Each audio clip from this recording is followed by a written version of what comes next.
Hello and welcome to the Daily Conspiracy Podcast. We don't take days off because reptilians don't take days off. Ollie, My how you lad, feeling, mate? You my look eyes feel like worn down. pistols in the Yeah, snow. you look worn down. Ollie didn't sleep well last night. Do you know what?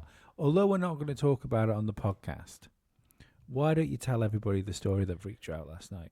Well, so I watched the.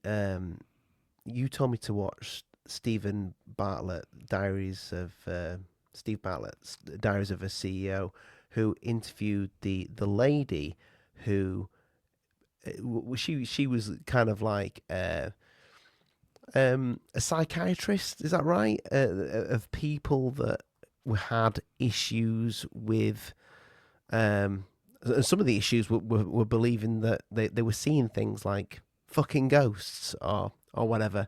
But anyway, she said something really interesting on that podcast about her husband had passed away, to cut a long story short. And she said, "Show me a sign of a phoenix," and it was an interesting podcast. So I said, you know what, if this works, because I've lost people in my life, show me a sign of a panda. And anyway, I went and watched the new Google reveal, and lo and behold, he says, "Oh, I've just been to China. Was it China? Oh no, it was Japan." And he says, "And I've got this medal thing." And he opened it up, and he says, "And it's a panda." And I'm like, that don't come fucking naturally."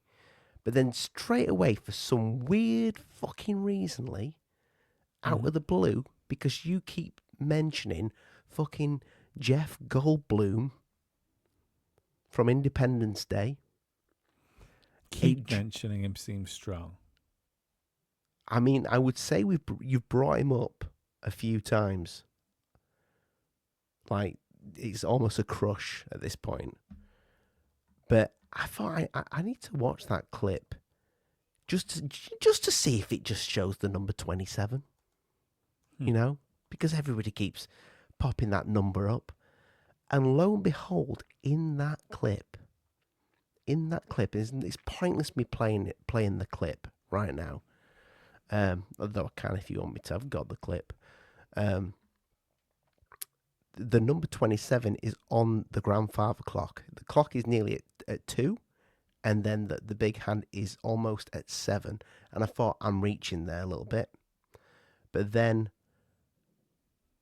when he turns the clock and he says, "And the clock is ticking," it goes 28, and then it stays on 27 before it cuts off. And I'm like, shit. And it's almost like I knew that was there. But when he turns the piece of paper around, and he goes, the target now satellites, and he puts 3 dots. Yeah, and then he draws a middle, like an eye in the middle, and puts an E on the eye in the middle.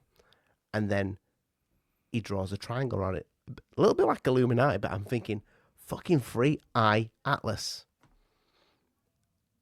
I don't know. I could be reaching, Lee. I think But you're there were reaching. two 27s in that 1 minute 14 seconds clip. Were they 2027s? Yeah, 27. No. Was it the date 2027? No, it wasn't the date 2027. It wasn't. It was 27 right in the middle. It could be a reach, I know, but that's the story. The story is it was the panda that made me do that, and then I couldn't sleep for the entire fucking night, seeing fucking little. I don't know, because you know when you get that tired that you almost fucking hallucinate. Do you know what this makes me think? Is that I'm mad. I'm bang on about people being fucking crazy. Oh yeah, I'm fucking nuts, mate. I'm just the only inmate in the asylum that's gone, hang on a minute, shouldn't be smearing shit on the walls. But I found it weird. I found it weird that it just made me do that, and then I couldn't fucking sleep. Yeah. But Well, it's not as even if I couldn't sleep because of that. It's like my head was thinking about all the shit that's going on in the world right now, and it got a little bit dark, mate. I'm not gonna mate, lie. well, it's dark fucking time. Like like just in the last 48 hours, I think it's been there's the news now. You can't move on X, or at least I can't move on X for seeing there was a uh, man stabbed in the face for trying to stop a woman being assaulted by a Syrian migrant in Germany. There's obviously the Scottish girl has gone viral for like being, for all intents and purposes, stalked by somebody and filmed by somebody, and she had a knife and a hatchet. Now, the broader context of that, which is what I want to know, is like, and I don't get me wrong, I'm not going to go down the road that some people have gone down with the Scottish girls. Like, it's I even seen some people say like, oh well, how did you get hardware like that? And you go like, are you're calling a fucking butcher's knife and not a butcher's knife, like a kitchen chef's knife, and a hatchet, which like I'm a decorator. I've got two in my toolbox just in case I need one. Like the way some people are going down the road of like, it's just shocking. She had these incredible things that, how did she possibly get a hold of these things? Like, I don't know, fucking B&Q, any fucking like store which sells like kitchenware. But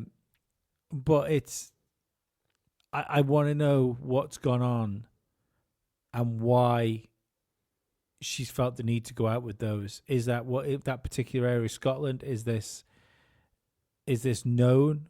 Like, are fucking young girls that fucking terrified to walk around in that place right now? It's fucking insane. Then you've got the Saturday evening, Saturday morning, early morning, an alleged like grape. I'll go for that word to try and help us with the algorithm. Try and not get a sabotage with the algorithm.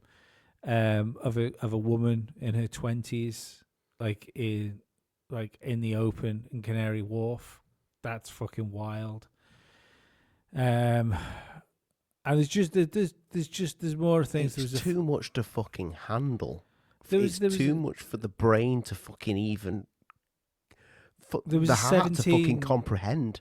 17-year-old girl in Amsterdam, and this is just a small like collection of things that have gone on, which have like hit my eyes. Do you know what I mean? It's not. Yeah. And don't get me wrong. I know what people are going to say. People are going to say like, well, crime goes on all the time, and they're going to be right. Crime does go on all the time, but there's a 17-year-old girl, Lisa, was stabbed to death by a 22-year-old male asylum seeker. He was already the suspect of other violent crimes and has been arrested as the prime suspect in another violent crime. Like, it's these, and this is not like sometimes when we go into these things, I want to try and keep it like paint with a broader brush today, because we've gone into this stuff before, and I think we can probably be blamed for going in like pretty Brit heavy with some of it, and it's because it's the closest thing to our fucking eyes to what we understand. Yeah. But like this is everywhere, like right now, and it's I was amazed by the stat I just read before that there's I think it was 817,000 migrants that had been allowed into Canada in it was either the first 3 or the first 5 months of the year. I can't remember how many. That's nearly 1 million people. That's nearly 1 million people that were allowed into the country. Asylum seekers as well. When I say migrants, I mean asylum seekers. I don't, I'm not talking about people that are emigrating over there and stuff like that. They're not getting tied in with this. And I'm still of the opinion that these there has to be. I just don't believe that the amount of cultural change we're seeing throughout the Western world and in particular European countries, um, and how it's been allowed to happen, and it's having this. It Um, seems like common sense is just kind of gone. it does, and there's just a this blind eye being like like turned to everything. Well, this is It's what I was like saying to you before before we started the podcast, and we had like a little, not an argument, but we like disagreement, because we do now and again. To me, a lot of it, and it almost seems like we're supposed to fucking be just fucking doing exactly what we're doing. Like, I I can't help but think that this is all by design. Everything, all of I it. know. I was holding back slightly on you when we were talking before because I didn't want to blow my load before we got on the podcast because I've got two ways of thinking of this and I agree with you. To a certain extent I agree with you. I think there is a possibility and it's the Because we talk about elites all the time, Lee, but then you can't, when things like this happen, because we get so passionate about it. The elites kind of they get put to bed for a little bit because yeah. you're too busy wanting to protect everything, and so you should. I so you're gonna have to expand there. I don't really know what you mean. Well, because it's so worrying, what you're seeing in media, and you have families, you're so worried about just protecting and stopping it that for you sometimes, and I'm guilty of this. I wonder, there has to be somebody that said this is going to happen, and somebody will hang about. But if this happens, this will happen. Yes, it will. But this is going to happen because of I this th- reason. I Somebody's think you allowed give this to happen. yeah. I think you're right. I mean, there's obviously someone's allowing this to happen. However, I'm not convinced that the right, it could be a plan. It really could be. I'm not saying And this is listen, I know definitely the way. there's wars have gone on. I know this. But what I'm saying is that the what we can see through every level of government. This is why it would have to be some sort of deep state operation. If it was, it would have to be like a deep state thing, because we would have to have something more functional than what we see from government. Because from what I can see and what I've witnessed through my life is that most things that involve government think tanks, most things that involve a lot of litigation to get done and stuff like that, tend to fall on their asses. Mm-hmm. So if this is a plan to like fully destabilize the West, then it's working really well. And but the other thing you've got to think is that maybe like I think our politicians are complicit in some of the problems, but it could be a foreign adversary as well. You know, this is the thing you've got to be careful of when you start going down the road of like they're all in on it. Is I don't believe they're all in on it, because if they were all in on it, the plan would be executed. There wouldn't be like slowly catchy monkey. It would be like armed forces. It would be boots on the ground. It would be they've already shown that they can lock us in our houses. Just do it. You know, if you want a police state for total control, you would just militarily do it. And I don't want to hear people turn around and say, "Oh, like our soldiers wouldn't enforce it or something like that," because it's already happened. Your police will enforce it. Then if your police will enforce it, I think your army would enforce it as well. These people have been trained to take orders no matter what. Yeah, they have, and I think that one of it's all, I think at some point, and I was saying this to someone today. I think they're just So all roads to this, to me, leads to fucking. I think we're gonna beg for digital ID. I Right. think every I think single I fucking think country is this gonna is a pretty good much beg point. for it. Yeah. See, I've always had this theory that you can't you couldn't install a dictatorship and just have it like out and out 1984 from the word go. I don't think it would work. I think people would rise up too quickly, and I think it would end up collapsing on itself. Quick one. You've mentioned 1984 loads of times on this show. I'd never seen it, and the other night I watched it. So carry on.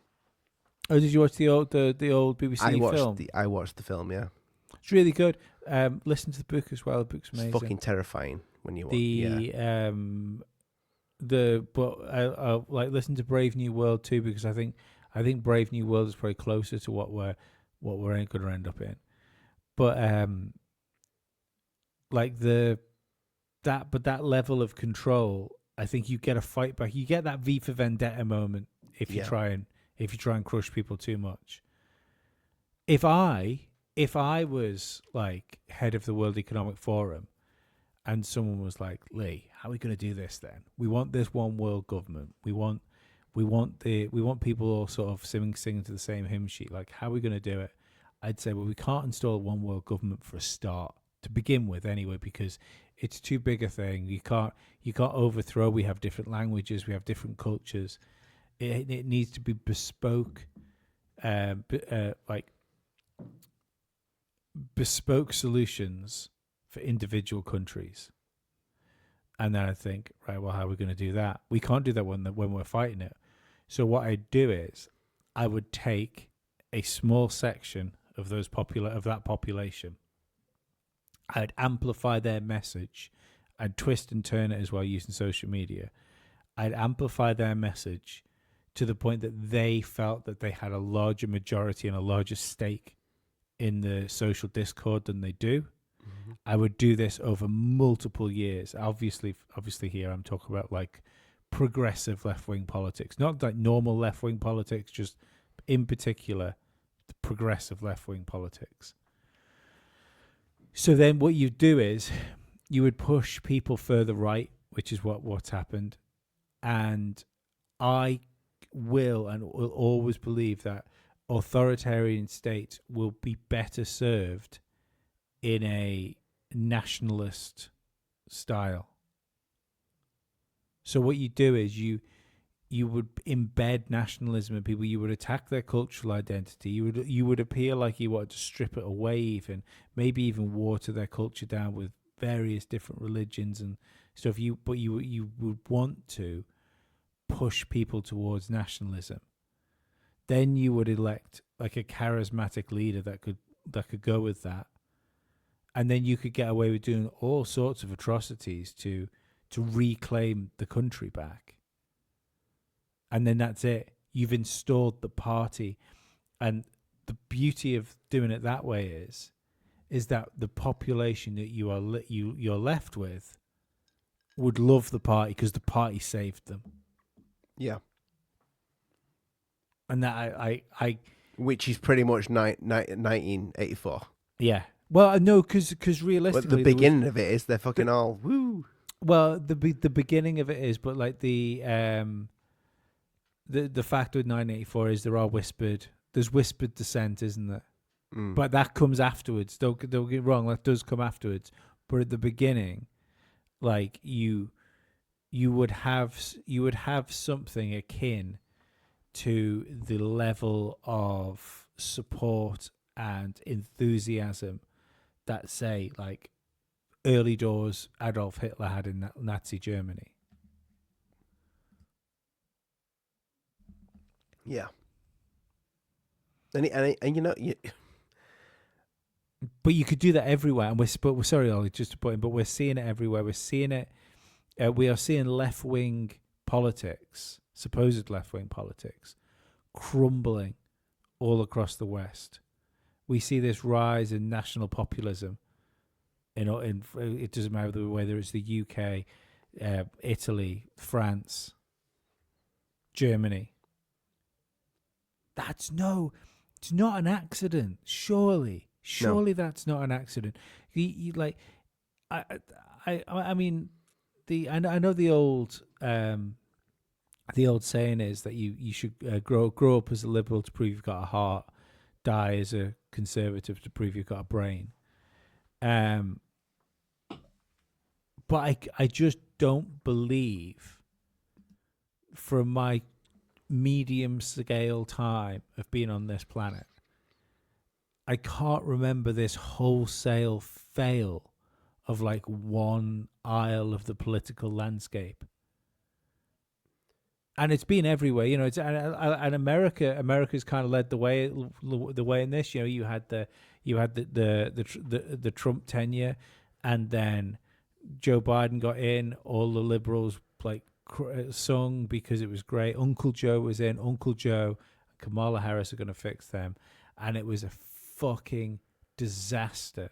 It was a disaster when you think that they decided to field Kamala Harris and Joe Biden, well, and which, to be fair, they fucking won the election as well, maybe, but they had people like Robert Kennedy, yeah, but I mean it's fair that fucking Maybe. hockey, yeah, but you had people like Robert Kennedy Jr. and Tulsi Gabbard there, you know. If you really wanted to run if you really wanted to run against Trump properly, and you know, it's again they fucking won the election. So what am I talking about? But I think if you wanted to gather like more public support, you stick a Kennedy in. You could have, and especially the liberals owning the media as well. You could have the CNN would have fucking absolutely rehabilitated Robert Kennedy Jr. if they decided to run with him. Then you had a woman of color to run for female president. Like, it was just perfect. But instead you had like a drunk and like fundamentally unlikable vice president and a senile old man as leader of the free world. And obviously, it's almost like, you know, it's almost like it was designed to fail. Yeah, and in the same way as you have Richie Sunak in the UK. Look how quick he threw the towel in. Like yeah. he didn't even fight that fucking election. And what happened? Keir Starmer won with like fucking, I don't know, 7 votes and a fucking letter from his mum, like to become prime minister. The lowest, like they praise a majority. I think it was the lowest voter turnout in the history of British elections. I think, wasn't it? Tiny I think it was. Yeah, fraction of the population actually fucking voted because everyone was so disillusioned they couldn't bring themselves to vote for fucking anybody. I mean, I did vote Reform, but you know, I'd have voted Reform in that election. I'd have voted, and to be perfectly honest, despite the fucking issues I have with Nigel Farage, I'd vote Reform in this election. If like for those that don't know, the island I'm a resident Epstein's. Yes. We like, for want of better words, we'll just call a spade a small shovel. It's a really small place. It's technically a country, and so we don't have any like say in British elections. We don't vote in British elections. We're not like Guernsey or Jersey, which I believe they do vote in British elections, but we don't. But I'd have voted Reform, and I would vote Reform in this election too. You're not allowed to vote because you believe in fairies, you know. Believe in fairies, Ollie? I fucking work with one. What, when you're painting? Nope. Oh. I see where you're going with this.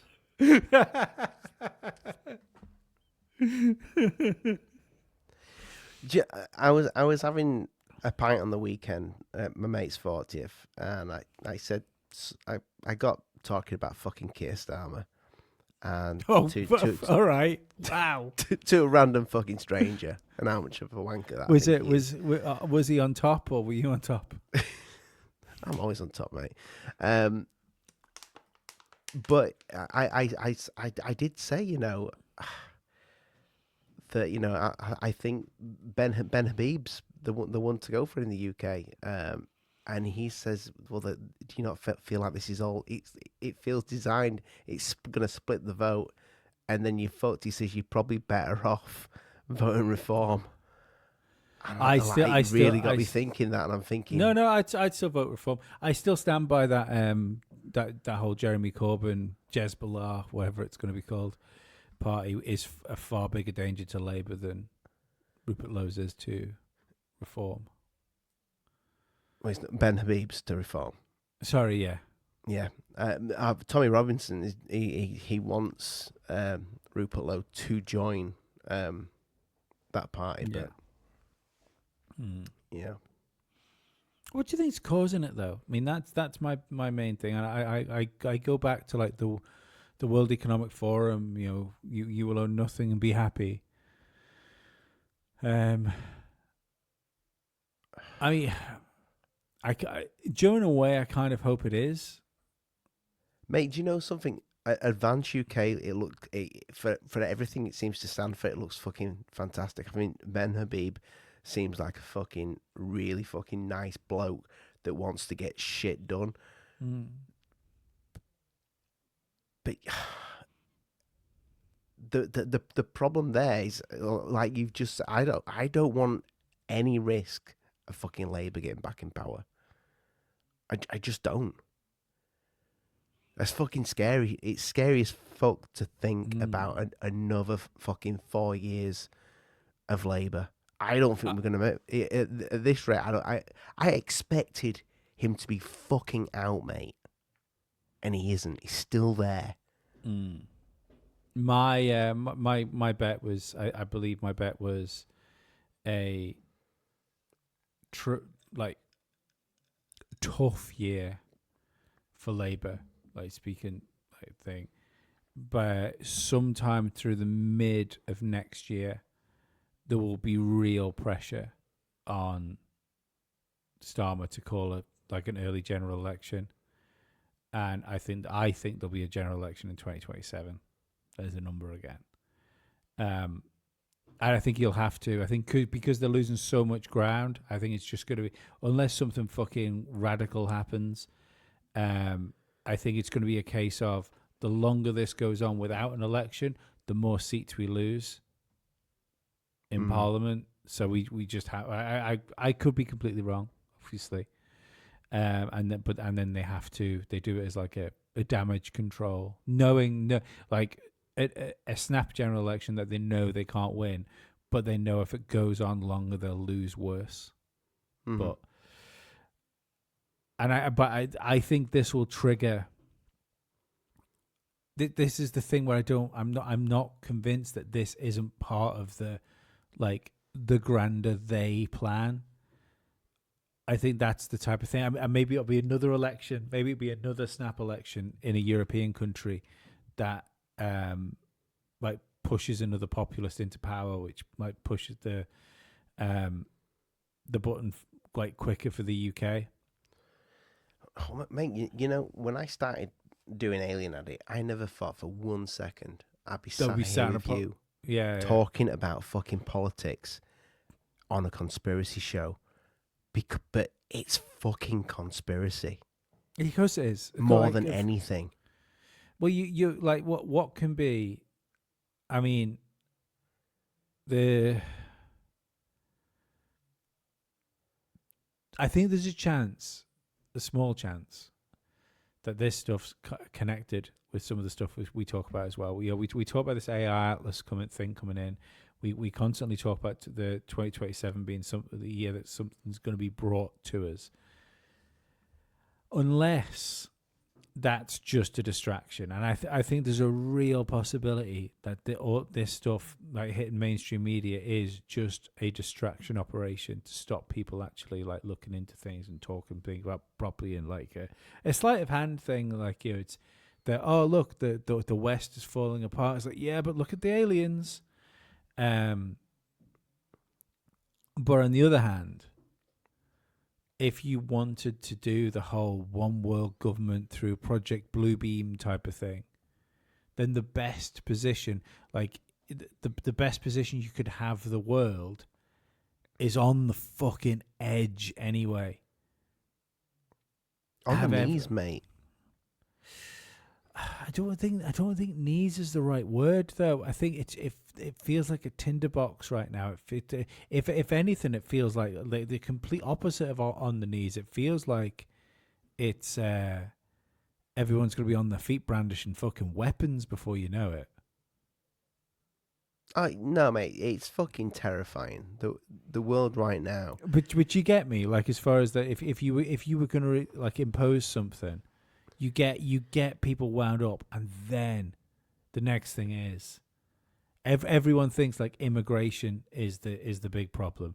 Everyone thinks like religions that don't fucking gel well with the fucking with Western Christianity is the problem, and then the next thing is you have fucking spaceships thrown into the mix as well. And you go, holy fuck!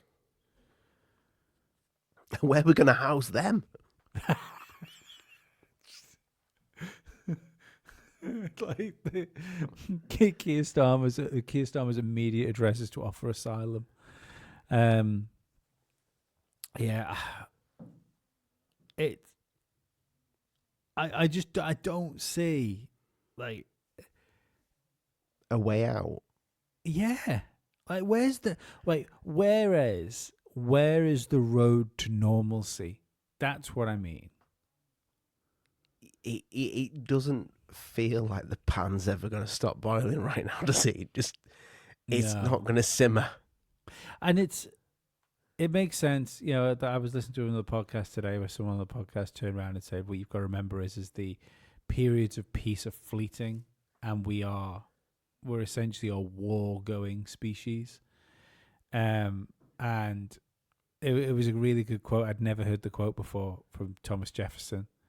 That was times of peace is where everyone stops to reload, Yeah, and seems pretty accurate. yeah, And the pun. and I can't help think like, oh shit, man, we were born in this really nice bubble, this really nice little bubble within the West where we thought, oh god, I remember what it was like when I was 10. So and then it's what I always say about the like COVID, where like when we had the lockdowns. Mm. And what I hadn't realized is that I had like this unconscious agreement with tomorrow that it would guarantee me almost the same as what came before it. And like that unconscious deal I made with the future, that tomorrow would be the same as today, wasn't an unconscious deal at all. It was a like an unconscious fucking request from something that didn't have to listen to me. Mm. I mean, they could. I've said this before. That I think we've said this before. How would a lockdown work again? They wouldn't listen. Do you know what? I think they fucking would. I think they could make a lockdown work very easily. If the fucking pan starts to boil over enough, they could lock down again, but for a very different reason, for a fucking violence. They could lock down. I think you could cause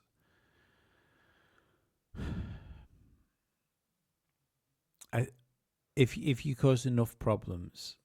I remember there was an interview with the guy from the World Economic Forums. I forget his name.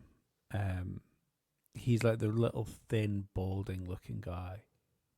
Like he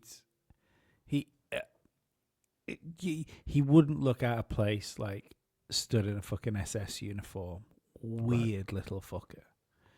And he was asked about AI at the time and what was going to happen to the future, and what were the biggest hurdles to overcome. And he said the biggest hurdle we have to overcome with the future is trying to work out what we do with all the people, because we're not going to need as many people because the jobs are going to be automated Mm-hmm. and things, and the systems are going to kind of look after themselves. And someone said, "Well, how do you propose to do that?" And he said, "Well, we will keep them." I think he didn't say the words "keep them busy." He said different words, but it meant the same thing. Keep them busy with video games and drugs. Is what he said. So medicate and entertain. I think there is a large portion of people that would accept being medicated and entertained. I think if you want to look at this from a like the larger New World Order style approach, would that not make the perfect reasoning for this juvenilation? Would that be the right way to try and say it? I'm making a word up. I'll take that word. I've not got many words in my vocabulary, so I'll have that one. Juvenilization. Yeah, it's nice. I like maybe it. that sounds like a word. Of adults, and I we didn't realize it creeping in first with like say video games. I'm a video fucking gamer. I love video games. Oh, me too. I also understand though now as a man that I could have probably spent that time better. I could have probably spent that time a little bit wiser. And I could probably still spend that time man, wiser. I played so many fucking games in my younger years. Yeah, I could have been doing something completely different. Yeah. I could have had fucking 3 fucking black belts in 3 different martial arts, or I could have fucking, I don't know, learned how to jet ski, something. I could have learned to ride a camel or something. You should have just started with reading, Ollie. If I'll be brutally honest. That I don't think. No, I think even if it had started, I think I'd be a worse reader than I am now. If I'd have read a book every day for my entire life, I think probably a better reader right now. I think, yeah, that's how learning works. But yeah, like so video games, even movies. When you look at the, do you know what? We'll before we get to movies, go to cartoons. Like I watched the '80s Teenage Mutant Ninja Turtles with my lad.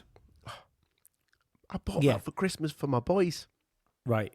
The wildest thing I noticed watching, because he was asking, like this was a while ago. He was asking about like what I used to watch when I was his age. So we watched Turtles, we watched the Power Rangers.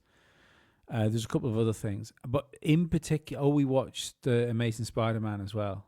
The old amazing 90s Amazing Spider-Man cartoon. And what I was shocked with watching that back was there was none of them were gay. None of them were gay. No rainbow flags. Fucking Rogue had big old titties and a tight booty. But no, what really shocked me, especially watching like the X-Men and Spider-Man and stuff again with him, was that season had an ongoing story arc. It had individual characters with their own stories, like pop stories, like part stories. Then each individual episode had its own story. Mm-hmm. And these all threaded through the whole season. But especially like that, dipping back in and out to like the main story arc of what the season was going to be. I mean, especially X-Men, because you had that going like Days of Future Past and stuff like that, going into that. It was fucking complicated, man. Like it was complicated stuff. Yeah, now you watch something, it's a fucking Yorkshire pudding talking to a carrot. Yeah. And it's just, so that type of thing's ripped out. That has to affect, if you're not getting that level of complexity in your entertainment as a child, I just do not believe that doesn't feed through to the adult. I don't believe it, because you're hitting complicated stuff like later on. You know, it's like the it's just weird. It's weird, the simplification of things. Then Controlling them from an when early you, age. but then when you get to like grown-ups and stuff like that, we've had this massive influx. And again, I am I'm my son's buddy. Like, that's like he's one of my best mates. He would say daddy's my best mate. It's fine, it's great, but I'm still his dad, and I still try and walk that rope that I think dads try and walk between being a friend and authority figure. Yet when I'm just the old guy that tried to teach me to read. Yeah, it's not. There's a power dynamic that's off somewhere, though, Ollie. I won't lie. But but when I see other parents, and in particular, I hope this doesn't come across as sexist. I don't mean it to be, but in particularly mothers, I see a much bigger movement in these people wanting to be like fucking surrogate sisters to their children rather than mothers. And the father equivalent is like your father trying to be one of the lads rather than being a father. And I don't think it's necessarily I don't think it's dropping the ball on parenthood as it's desperately clinging on to adolescence and like that, and your youth. You're trying to stay as you're trying to live out as like a 50-year-old, 20-year-old, and that weirds me out. And it's in the same way. It's like, look at like Lego, for instance, is the perfect example of this. Lego is a fucking adult toy now. Kids don't buy Legos; it costs too much fucking money.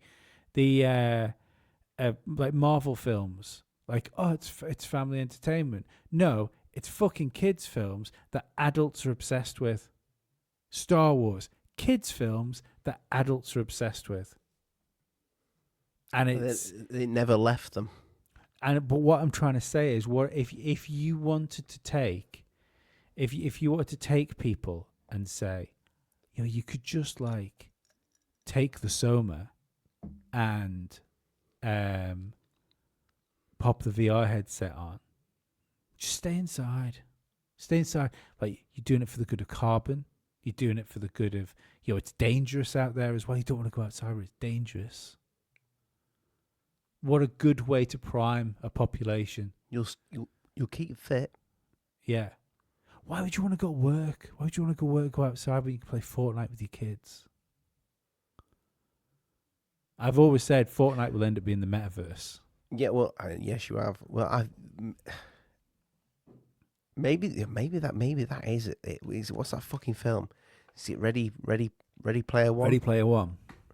Maybe that's the fucking future. Yeah, like it's slums everywhere else. That there is slums, but when you pop the VR headset on, you're not in a slum. You're in a fucking mansion. Yeah, you're. But I've already seen that, and like I'm so fucking torn on this shit because it's fucking cool. Technology and ingenuity and human creation is fucking cool. It's why I was always like a tech head. You know, I remember when mobile phones became a thing. Like, it became before memes because we didn't have a word for it. Even though I know technically the word meme was around, but we weren't using it. I became a meme because, like, I think I lost count one year at 20 phones in a year because I wasn't losing them. I was just selling them and buying a new one because the next phone that came out had something cool, you know, because they all had their own individual operating systems. They all had their own individual styles and stuff like that. I was on the bleeding edge of tech all the time up until it terrified me. And even now, I find the stuff. I find fucking cloud gaming fucking insane. The fact that you can fucking stream high end fucking PC games to your TV on a small fucking cube PC that's about the fucking same size as Ollie's penis, and Ollie's penis squared. I'll be fair. I appreciate that. It's okay, mate. I'm here to help. And it's being played on a server fucking in London. I think I'm playing on London servers, and it's being fucking beamed to me, and I'm pressing buttons, and they're getting beamed back, and then the response is getting beamed to me, and there's no fucking latency. It's mental. You'll beg for Neuralink. Beg for it. Just to get you out. I mean, just you know. Well, you'll beg I've for watched. Neuralink, and you'll beg for fucking digital ID, because if you don't have the digital ID, you won't better get the Neuralink. You won't better do the gaming you want to do, interacting you want to do with society, living your fucking life in unicorn land. Well, don't forget you can't. Where you can have an orc as a wife and do whatever you want with her. It's not just that, though. It's not just that, because we keep going down the lines of you'll own nothing and be happy. Fucking GeForce Now, which I fucking happily pay for, straight out of that playbook. I don't need hardware. I don't own anything. I just rent it. I just rent the ability to be able to play things that I bought. But we keep hearing these stories, like small, low cost, affordable houses. So it was that, and I'm 100% on board with this. You know the whole van life trend that was done? No. You had all these influencers, didn't you, that were driving around in the vans they converted into homes. Oh, okay, yeah. Yeah, and they all look glorious, don't get me wrong. You know, they all had wooden kitchens in them, and you folded the bed down, and then if you fucking pulled this out and put that out, there's fucking jacuzzi in the back of it. And it did, cool as fuck. However, I believe that those people that were into the van life stuff were being financed by probably things like USAID, by programs like the Soros Foundation, because they wanted to create this cool vibe about living in small fucking places. You don't need a garden. The world's your garden. You don't need fucking rooms. You can put all the stuff you want in this fucking Ford Transit size box and live out of that. Because this is what I was going to say about the thing that I saw the other day, which was a guy that lived in one of these crazy studio apartments. As a place to be, if I was staying there as a hotel, fucking gorgeous. It was one room. It was glass all around it, so you had these insane views over. I can't remember. It was an American city. I can't remember where it was. But this was this guy's fucking home. And it was essentially 3 glass walls, a small toilet with a shower in it, and then one room with a workstation down the bottom of it, like a work table with a desktop computer on it, and a bed, and the bed turned into a sofa, and his TV pulled down from the ceiling, and he could sit and watch TV on that. But what he decided to do to give himself more space was he'd invested in a Meta Quest 3. So he would come home, pop his VR headset on. Now he's in a massive room. He's in a massive room with a fucking log fire and TV, an actual room with fucking personality. One TV on the wall so he can watch Netflix. Then he had another TV over there which he had the football on. It's and these things just things he was using. Then he had another smaller screen off here. They had his social media app on so he could look at social media. And I was looking at this thinking, this is the plan. This is the play. It's just so weird that you've kind of gone into this.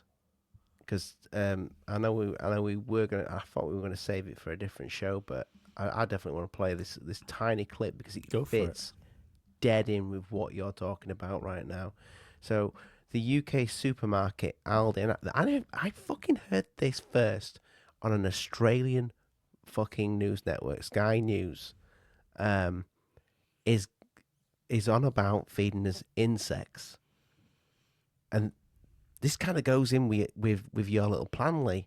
You know, if you're going to be locked down in somewhere, you're not going to have time to go get steaks and shit like that. But insects, some dried fucking insects, that's all you need, a bit of protein. Carry on with your techie life. So here we go.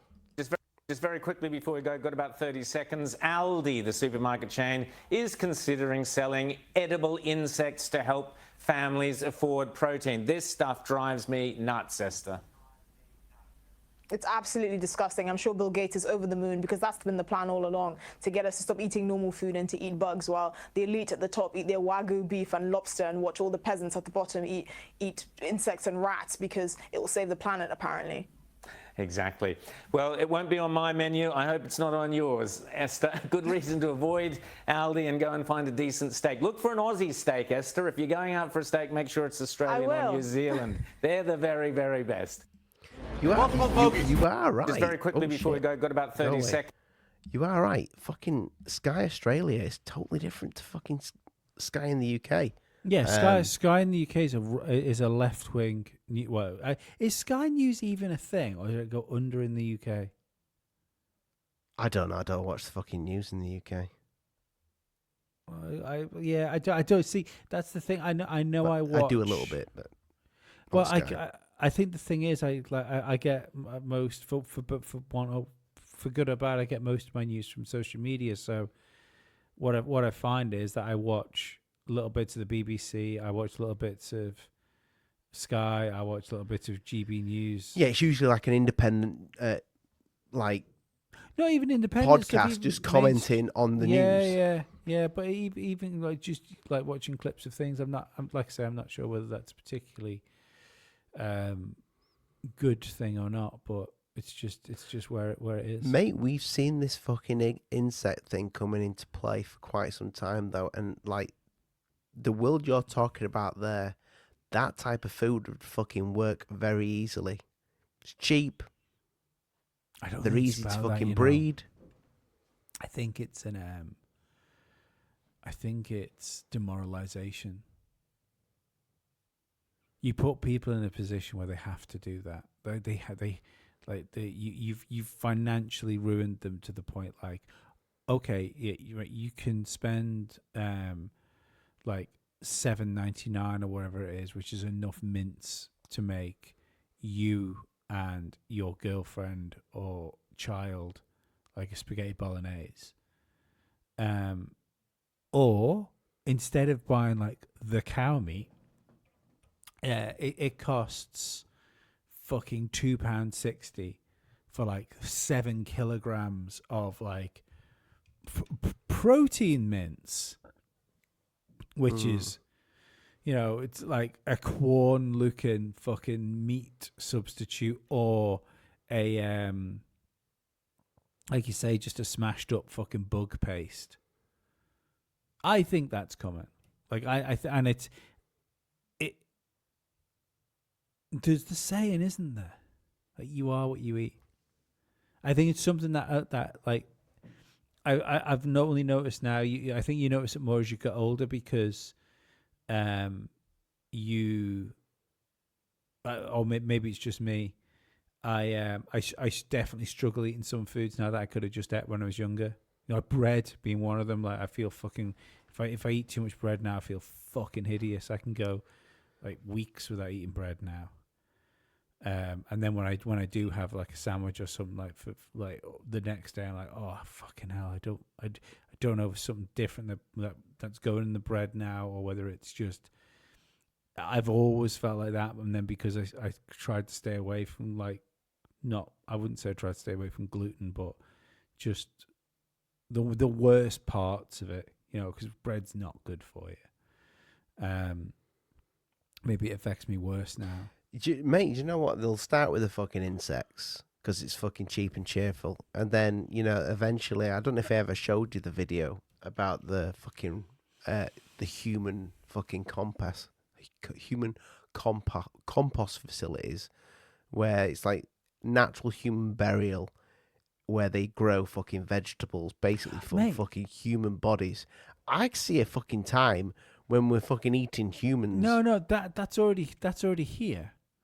Where's the Do you know what? I've probably even eaten a human myself, or a bit of one. Yeah, about 6 inches probably.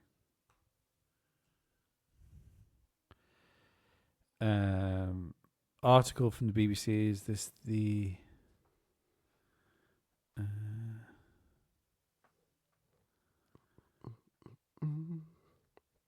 no, The it's a different BBC. thing. There was an it wasn't, that was a hoax documentary.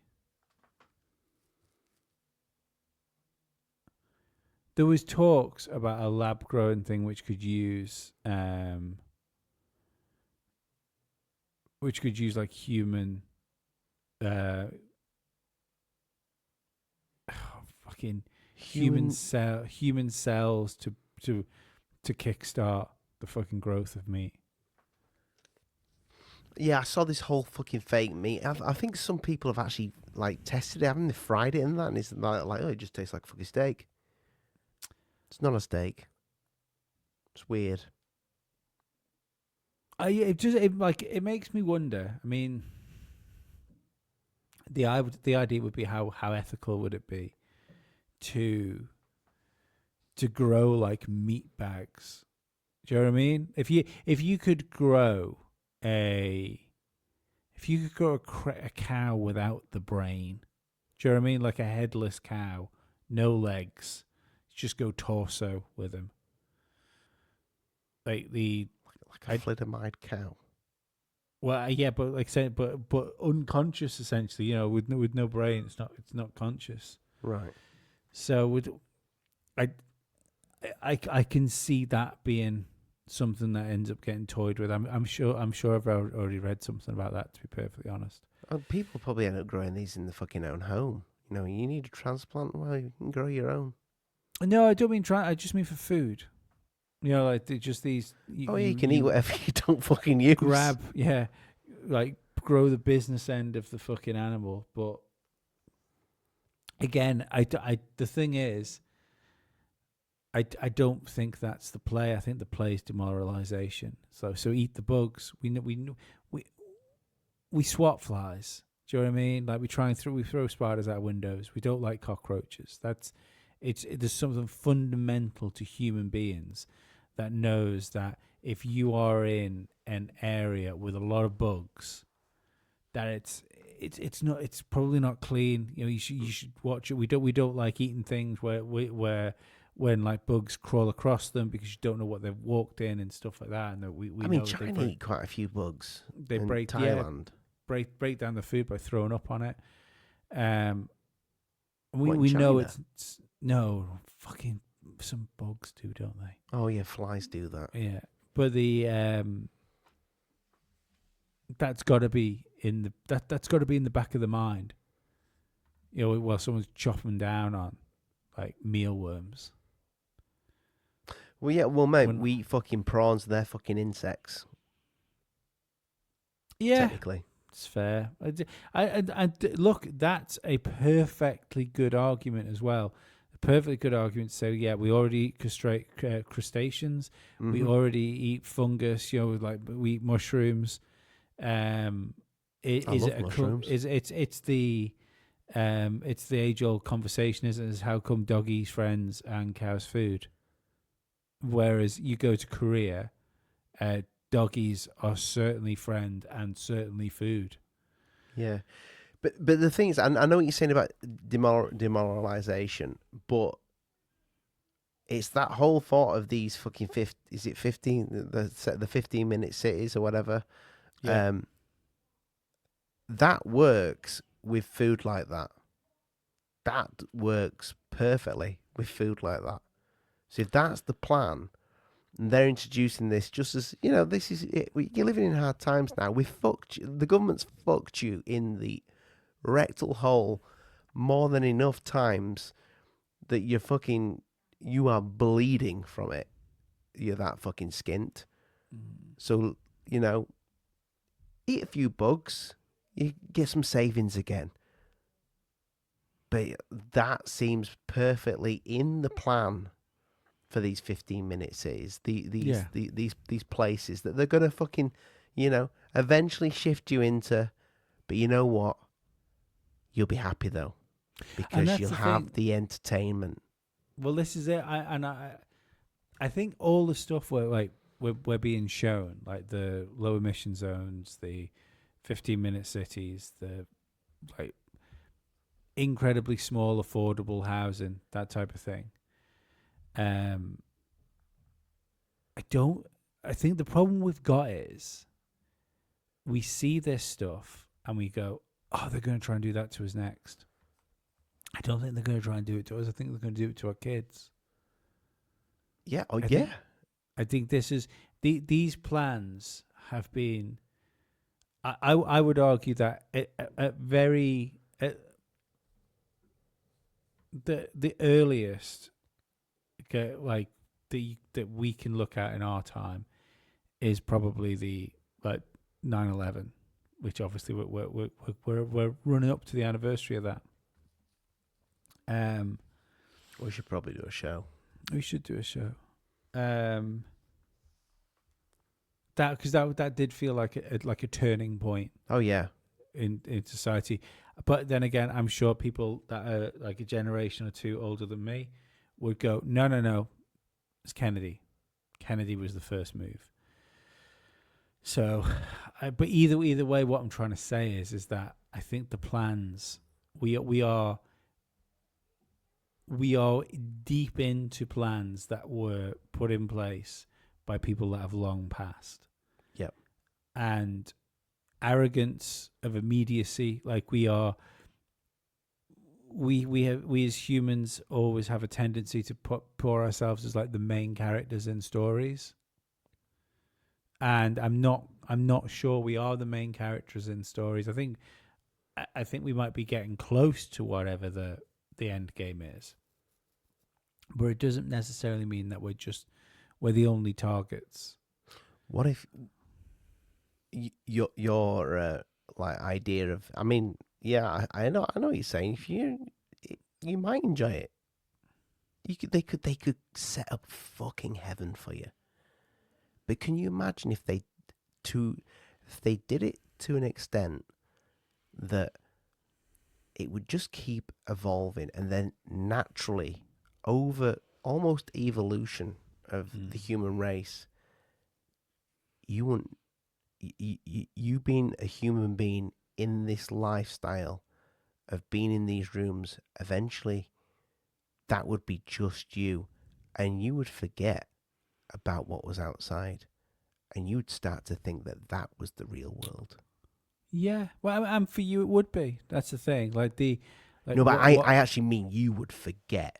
So you being stuck in whatever you're stuck in doing. Well, I mean, the question would be is like, if we already done it, that's are we stuck there right now? Yeah, maybe.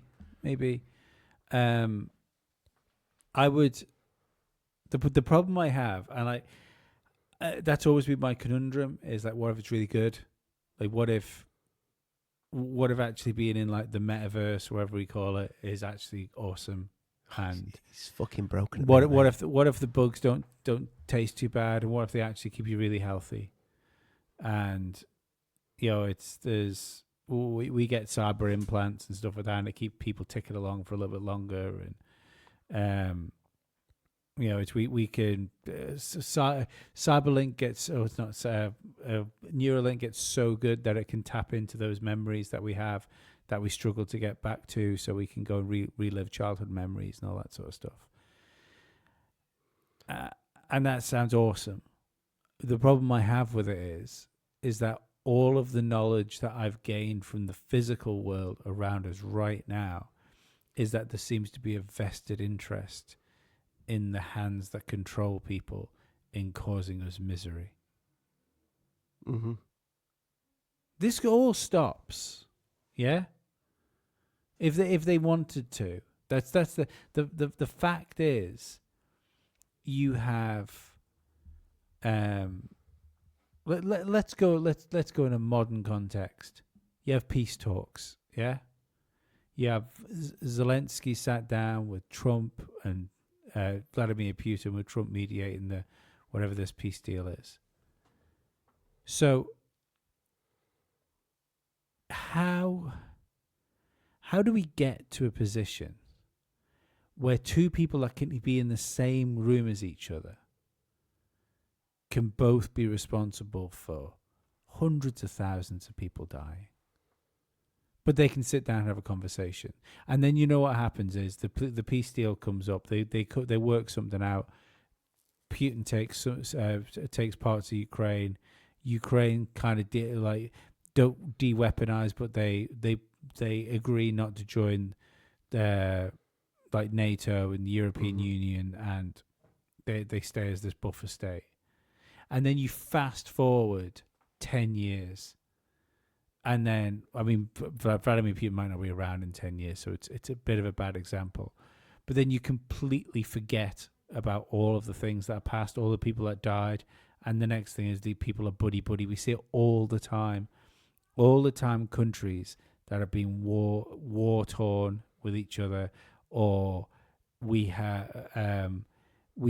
given aid to, or a country's given aid to, and weapons to, and then the next thing is those weapons are used against other people.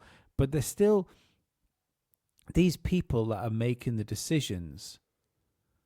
They still meet each other in rooms with each other, and they're not like if you look at this on a purely human point of view, right?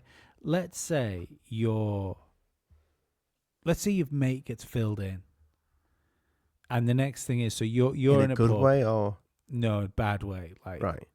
Like, so it gets shit kicked out of him, and you're sat in a pub or you're sat somewhere, and the guy that just came in and filled your mate in walks in, you're gonna go mental. You're gonna go, look, what did you fucking do to Keith? Like, he's fucking sat in a hospital bed now because you're a prick. Now, that's the natural response, but not to leaders. Leaders don't go, you've killed fucking 20,000 people today. You've killed fucking 200,000 of my people over this point in time. I can't look at you, let alone speak to you. Never happens. No. That's I think. I mean, as a conspiracy theorist, they probably are. They're probably all fucking mates. I don't think that's a conspiracy, mate. I don't think it has to be a conspiracy. That's something like that. I think it seems pretty fucking obvious that there is. Like, again, all roads back to COVID. Just on that one day, all of a sudden, barring fucking, was it Sweden or Switzerland? I can't remember. Sweden, wasn't it? That sort of shook the fucking things a little bit.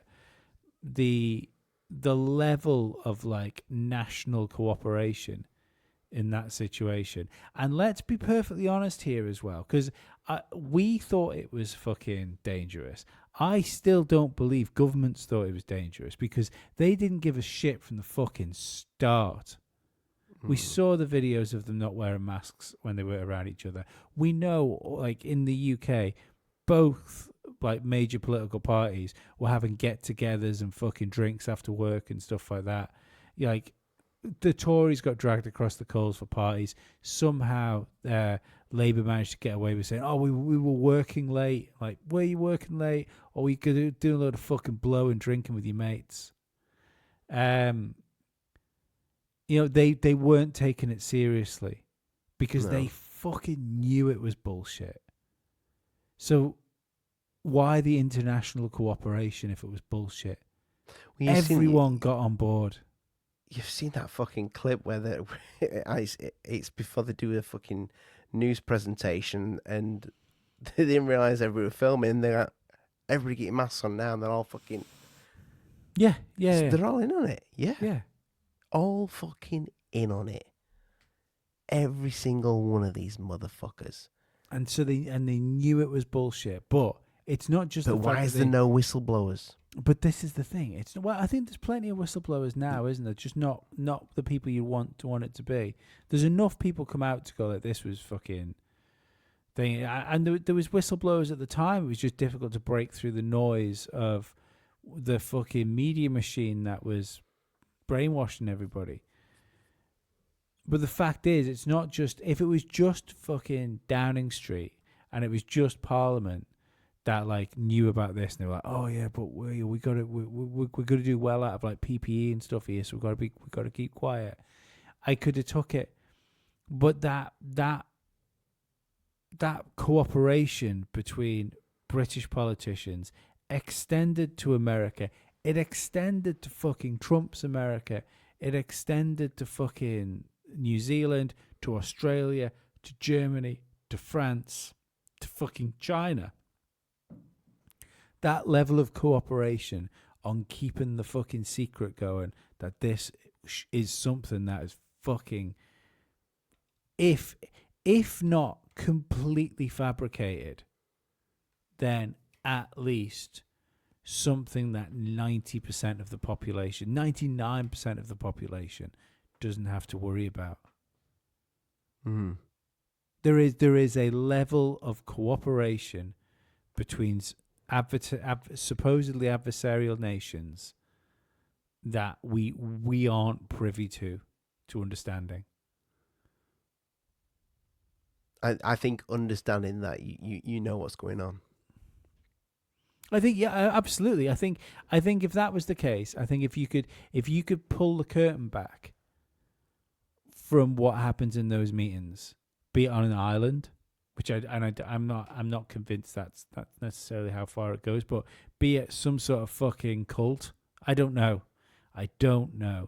What if you fucking see what's going on? Someone see, what if, every so often they let somebody in, it's like, oh, right. Yeah, I'll stay quiet about that. They can't know about this. I mean, that's been my thoughts with Dan Bongino, isn't it? And Kash Patel is... I had this conversation with Danny when she came on filling in for you, and it's slightly off topic, but it's kind of there. Mate, we started with immigration. We kind of like this is like, look, this is exactly where I wanted to run. This the is show, what to we be do, perfectly people. honest. Yeah, no, this is exactly like when we were talking about briefing the show before. This is exactly where I wanted us to get to. We've hit all the beats I wanted to. I'm glad you're planned. Oh yeah, always.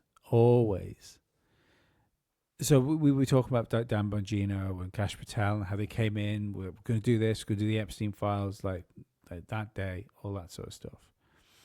And I said to Danny, what if it has to happen? Like, what if, like, we talk about these child sacrifices and stuff like that, and missing children, I should say. Sacrifices definitely blow my load a little bit quickly there. But we talk about these missing children, like what's going on, what's the human trafficking for, all that sort of stuff. However, it's something human beings have done since fucking beginning of recorded history. We've sacrificed people, animals, children to gods. What if we have to do it?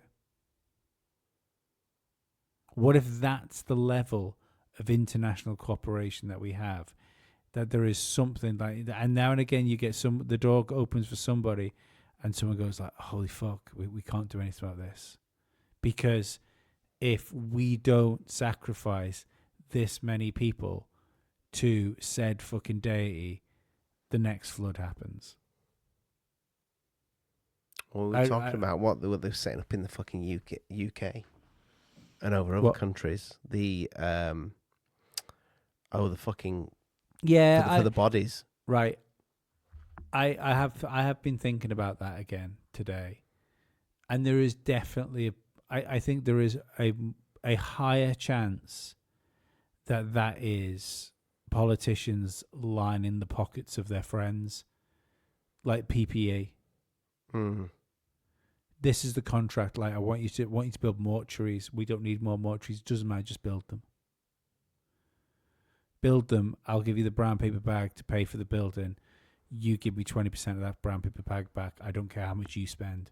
Just make sure the numbers add up, and we're golden. Because I think get paid 90 fucking grand a year. Yeah. I think that's far more likely. I think that's far more likely than like the preparation for a mass casualty event. I hope you're right, mate. It in the same way as the Nightingale hospitals. I think there's a certain amount of this is theatre, but who knows? Anyway, this feels like a good off ramp, to be honest. Feels like a good time. Like we got a new T-shirt. We do have a new T-shirt. Have you got the T-shirt to show to people? Have you uploaded it? Oh no, you didn't tell me to do that. Oh well, it's just the way you were like, we've got a new T-shirt. Oh no. I thought you were going to show it to people. It is basically the logo, people, but it has the flag in the logo.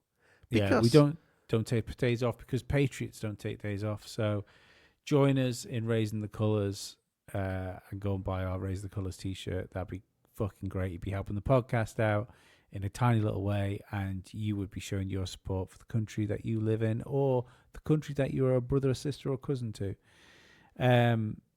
Vote for us in the British Podcast Awards. That's very important. The voting for that closes really soon. The link to it is in the description of this podcast. Somebody pointed out today, said in the comments, I still fucking love your intro. For those that don't know, the link to the band that supplied us with our intro and outro, they're called Me Amour.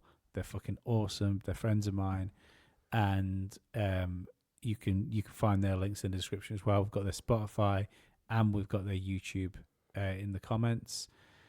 We have a Patreon. We are doing a live Patreon show this Saturday, which is like we're having like a fucking Patreon party with Danny Mercy from the Rabbit Hole podcast.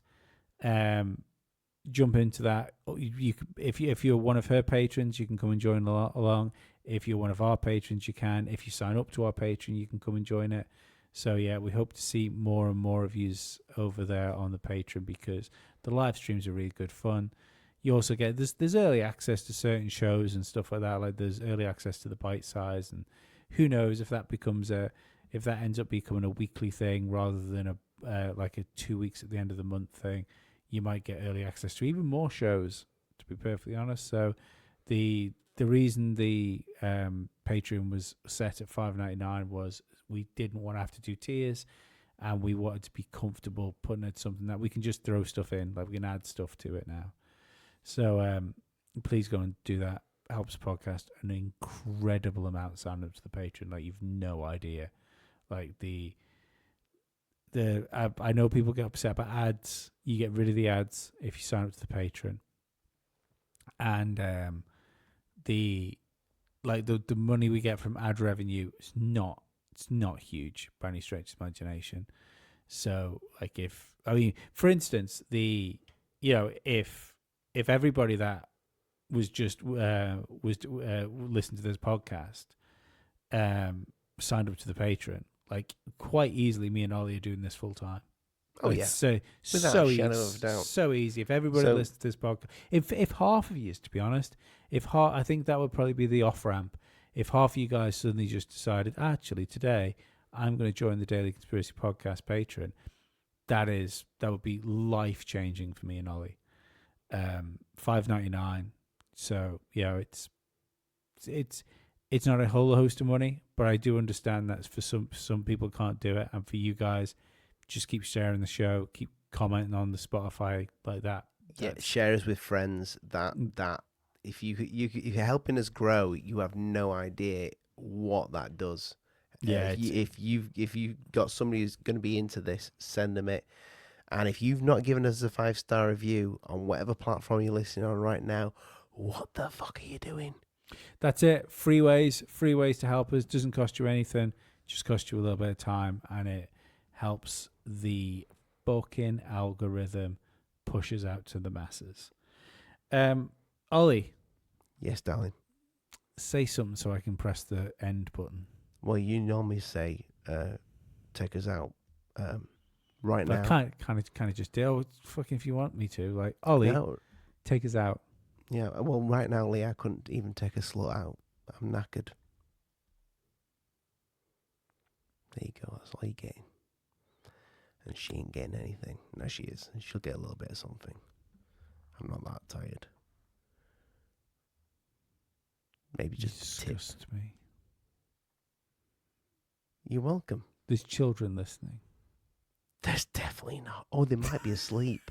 There might be in cars. Who knows? Yeah. Right. Let's go. Cheers, guys. Thanks for listening. We'll be back tomorrow. We have Angeli joining us tomorrow for some fucking out there alien abduction style chatter, I would imagine. I can't Looking wait. forward to it. See you later, guys. Bye bye. Talk about that cave.